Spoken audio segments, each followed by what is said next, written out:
فاسألوا أهل الذكر إن كنتم لا تعلمون.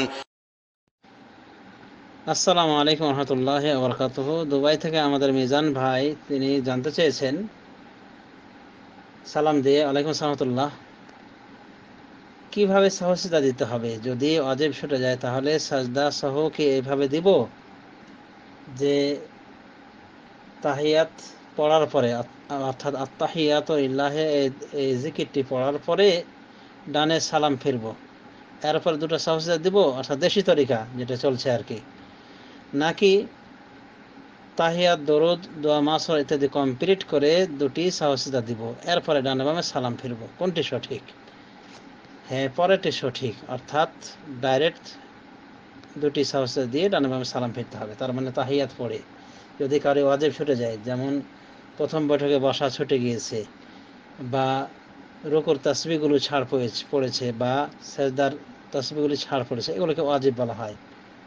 বা রব্বানা লাকাল হামদ এটা বলতে পারেনি, ছাড় পড়েছে। তো ওয়াজিব ছুটে গেলে নিয়ম হলো এটাই যে সাহু সিজদা, তাহিয়াত, দরুদ, দোয়া, মাসর ইত্যাদির পরে দিতে হবে সালাম ফেরার পূর্বে। মানে যথা নিয়মে তাহিয়াত, দরুদ, দোয়া, মাসর পড়ার পরে যখন বাকি থাকবে সালাম, এই সময় দুটি সাজদা দিয়ে ডানে বামে সালাম ফেরা যাবে। এটাই হলো সুন্নতি তরিকা। এই মর্মে হাদিসটি বুখারী, মুসলিম সহ বিভিন্ন হাদিস গ্রন্থে এসেছে।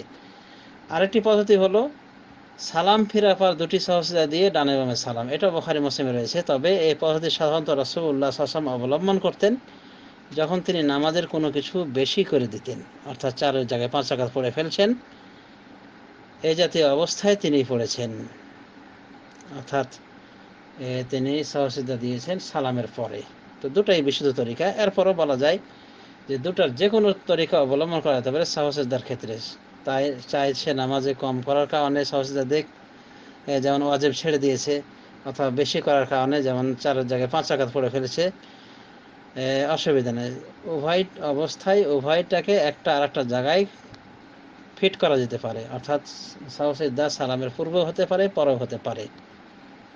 তবে দেশি তরিকা যে তাহিয়াত পরে ডান দিকে সালাম ফিরে দিয়ে সাজদা দেওয়া, এই দেশি তরিকা বলা যেতে পারে বেদলিল তরিকা, এর কোনো বিশুদ্ধ দলিল নাই। এটা শুধু নিছক হানাফি মাযহাবের অনুসরণ বলা যেতে পারে, স্পষ্ট সহি কোনো দলিল নাই। আশা করি বুঝতে পেরেছেন।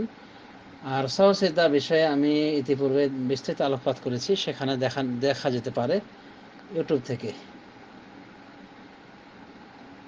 সাধারণত সাজদা হয়ে থাকে নামাজের ভিতরে কমতি করার কারণে, বা বাড়তি করার কারণে, বা সন্দেহ থাকার কারণে।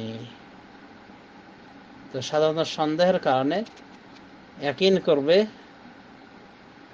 যেটাতে ইয়াকিন সেটার উপর নির্ভর করে বাকি নামাজ কমপ্লিট করবে, এবং সালামটা হবে, সাজদা হবে সালামের পূর্বে। আর কমতি হলে সাজদা হবে সালামের পূর্বে। আর যদি নামাজের কিছু বাড়তি হয়ে যায় তাহলে সালাম, সাজদা হবে সালামের পরে। এটা হলো মোটামুটি মুস্তাহাব এভাবে করাটা। এরপরও সালামের আগেও করা যায়, যে কোনো অবস্থাতে সালামের পরেও করা যায়। তবে যে কোনো রুকুন ছাড়া পড়লে সেই রুকুন যতক্ষণ পর্যন্ত কমপ্লিট না হবে সাজদা দিয়ে কোনো লাভ নেই। যেমন কারো রুকু ছাড়া পড়ে গেছে, ওই রুকুটা ধরতে গেলে ওই রুকু তাকে আগে সারতে হবে। তার মানে ওই রুকুর স্থানে যদি পরবর্তী রাকাতে চলে আসে তাহলে কিন্তু অটোমেটিকলি আগের রাকাত বাদ পড়ে যায়, পরের রাকাত গণ্য হয়, পরের রাকাত প্রথম রাকাত বলে গণ্য হয়। কিন্তু যদি এমন হয় যে পরবর্তী রাকাতে রুকুর আগ পর্যন্ত সে সংশোধন করে নিয়েছে, উদাহরণস্বরূপ সে রুকু ছেড়ে দিয়েছিল প্রথম রাকাতে, এভাবে সে উঠে গিয়েছে দ্বিতীয় রাকাত কমপ্লিট করে সে রুকুতে চলে এসেছে, তাহলে অটোমেটিকলি প্রথম রাকাত বাতিল বলে গণ্য হবে। একই অবস্থা সেজদার ক্ষেত্রে। সেজদা করা যেহেতু রুকুন, তো যদি কেউ প্রথম রাকাতে একটা সেজদা বাদ রাখে, তাহলে দ্বিতীয় রাকাতের ওই সেজদায় আসার আগ পর্যন্ত টাইম রয়েছে প্রথম সেজদাকে ঠিক করে নেওয়ার। সুতরাং প্রথম সেজদাকে যদি ঠিক করে ফেলে প্রথম রাকাতের, দ্বিতীয় রাকাতে যে কোনো মুহূর্তে, মানে সেজদায় আসার আগ পর্যন্ত, তাহলে ওই রাকাত বলে গণ্য হবে। আর যদি দ্বিতীয় রাকাতে ওই সেজদায় চলে আসে, যেখানে ভুল হয়েছিল, তাহলে অটোমেটিকলি প্রথম রাকাত বাতিল হয়ে যায়। তো এমন যদি করতে ভুলে যায়, তাহলে শেষে যদি সে নামাজটা পড়ে, যদি এভাবে সে না সারিয়ে নেয় তার রুকুনকে, তাহলে লাস্টে গিয়ে যদি তার মনে হয়, এই অবস্থায় সে এক রাকাত কম মনে করবে, অর্থাৎ যে রাকাতে রুকু ছাড় পড়েছে বা সাজদা ছাড় পড়েছে অথচ তাকে যথাসময়ে ধরা হয়নি, ওই রাকাতটা বাতিল বলে গণ্য হবে। সুতরাং যদি কেউ 4 রাকাত পড়ে থাকে এইভাবে, যে 1 রাকাতে রুকু পায়নি, ধরে নিতে হবে 3 রাকাত, অতএব আর 1 রাকাত পুরা করে তখন সাহু সিজদা দিবে। সাহু সিজদা দিয়ে ডানে বামে সালাম ফিরবে, মানে তাহিয়াত, দরুদ, দোয়া, মাসুর ইত্যাদি পড়ে সাহু সিজদা দিয়ে ডানে বামে সালাম ফিরবে। আর আগে বলেছি, একাধিকবার বলা হলো যে সাহু সিজদা সালামের পূর্বেও করা যায়, পরেও করা যায়।